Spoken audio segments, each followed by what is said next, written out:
Você quer saber quais são as 3 perguntas que mais reprovam numa entrevista?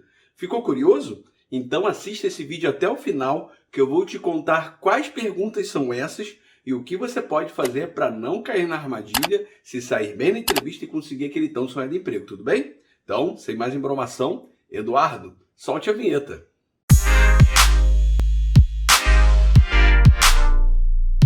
Meu nome é Carlos Eduardo Pereira, sou fundador aqui do Fiorente Carreiras e nesse vídeo eu quero te falar sobre as 3 perguntas que mais reprovam nos processos seletivos.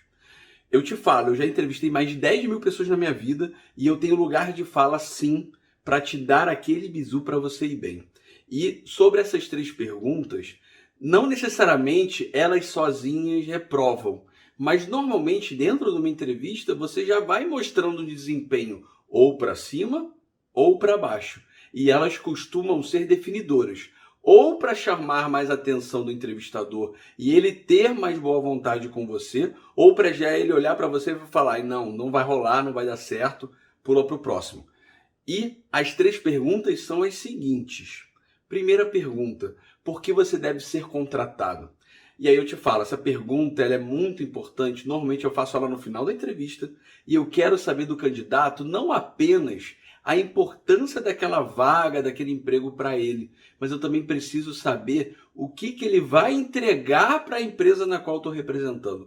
Essa que é o importante. Então, normalmente, o grande erro que os candidatos cometem nessa entrevista, nessa pergunta, é falar, eu tenho que ser contratado porque a empresa tem um salário legal, tem um plano de saúde, ou tem algum outro benefício que chama a atenção dele. Quando a gente faz essa pergunta, a gente não quer saber muito disso.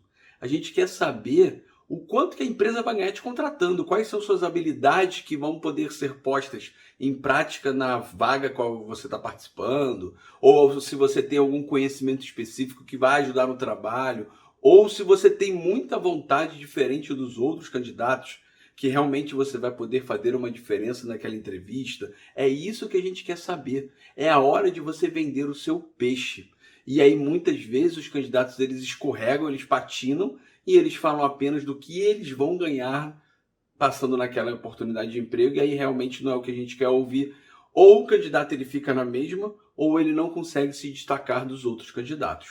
E antes de nós irmos para a nossa segunda pergunta, você já deve ter entendido que nós, Fiorente Carreiras, somos especializados em carreira, empregabilidade, currículo e tudo mais, não é mesmo?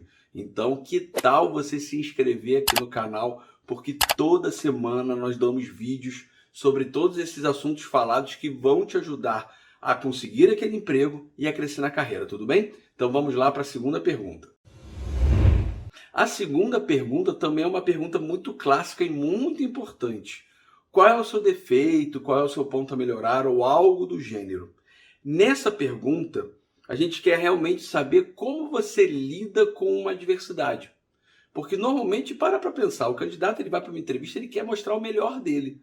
Mas concorda que toda pessoa tem um defeito, tem um ponto a melhorar, tem uma limitação? E aí, essa hora, a gente quer, por exemplo, perceber a maturidade do candidato. Porque tem muito candidato que cai ali no engano de falar que não tem defeito, de mandar uma mentira ou um clichê. Eu sou ansioso, sou perfeccionista. Sim, você pode ser ansioso e ser perfeccionista e isso realmente ser um ponto a melhorar. Mas para isso ser um ponto a melhorar, você precisa que isso te atrapalhe no teu emprego.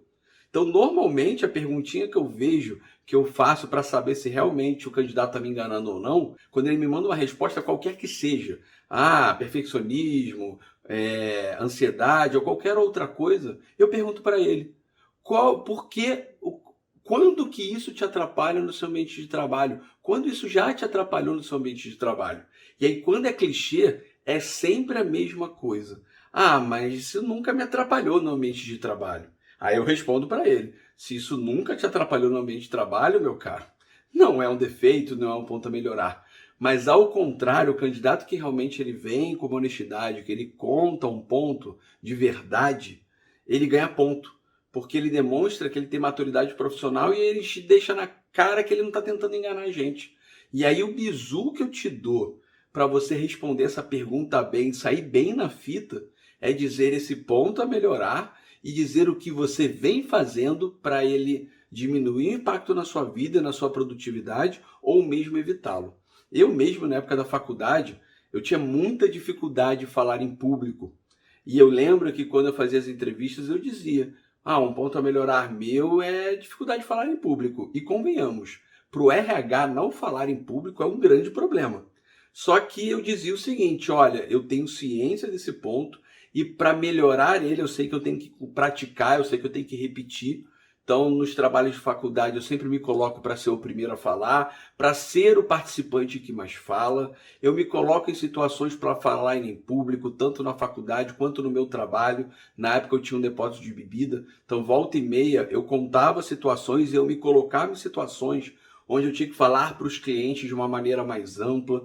Então eu demonstrava ali para o entrevistador que mesmo eu sabendo que eu tinha uma limitação, e sim, somos seres humanos e teremos, eu já tinha consciência dela e eu estava fazendo algo para evitar que ela me atrapalhasse e que ela fosse superada, que eu evoluísse como pessoa. E no final das contas, você comunica, quando você dá uma resposta dessa para o entrevistador, você comunica maturidade pessoal e profissional, que no final das contas, muitas vezes, é o que diferencia um candidato júnior do candidato sênior. Às vezes não é o conhecimento técnico, às vezes não é o relacionamento interpessoal, mas é a maturidade que essa pessoa tem de lidar com os problemas. É o controle emocional que ele tem ao lidar com uma adversidade. E quando você demonstra que mesmo diante de uma limitação você a enfrenta, e você a enfrenta com uma estratégia, você demonstra um grande diferencial em relação aos outros candidatos. E você com certeza vai ter um destaque nessa entrevista de emprego. E agora indo para o terceiro ponto, a terceira pergunta. E a pergunta é: o que te interessou nessa oportunidade? Essa pergunta é até parecida por que você deve ser contratado, mas ela é diferente. Nessa hora, a gente quer perceber se você, candidato, tem um vínculo a mais com a empresa do que, de modo geral, simplesmente buscar um emprego para pagar a conta.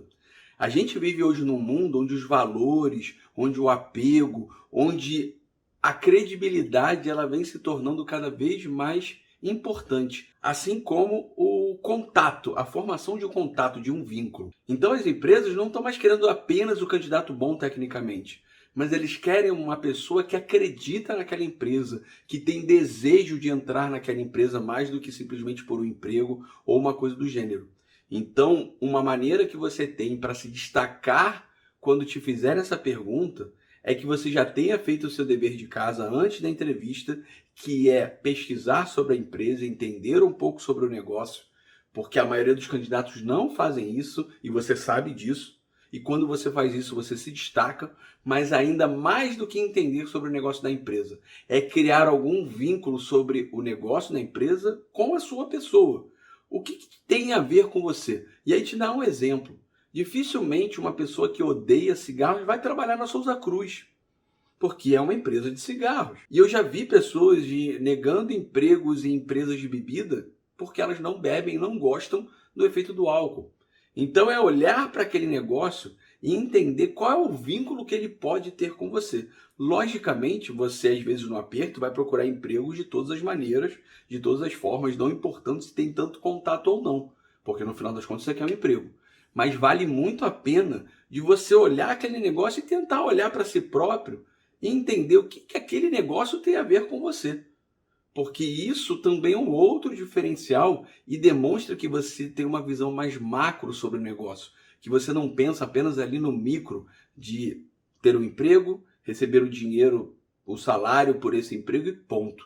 A gente vê hoje que os funcionários, os profissionais que conseguem maior destaque são as pessoas, os profissionais que têm essa relação de apego, de propósito em relação àquela empresa, àquela oportunidade de emprego. Tudo bem? E aí eu te falo, com essas 3 perguntas bem respondidas, a chance de você ser contratado, ela aumenta muito, porque por mais que o processo seletivo também tenha muitas fases, é na entrevista ali com aquele entrevistador, que pode ser do RH ou pode ser já o gestor da vaga, é que realmente você pode criar um vínculo com ele e aumentar as suas chances de ser contratado. E para te dar a última evidência que eu, Carlos Eduardo e o Senhor de Carreiras somos o seu canal de empregabilidade aqui no YouTube, eu estou colocando aqui na minha frente um vídeo que eu te falo sobre as 10 principais perguntas no processo seletivo e o que você precisa fazer para ir bem nelas e conseguir ser contratado, tudo bem? Então, espero ter ajudado, muito obrigado e até a próxima. Tchau, tchau!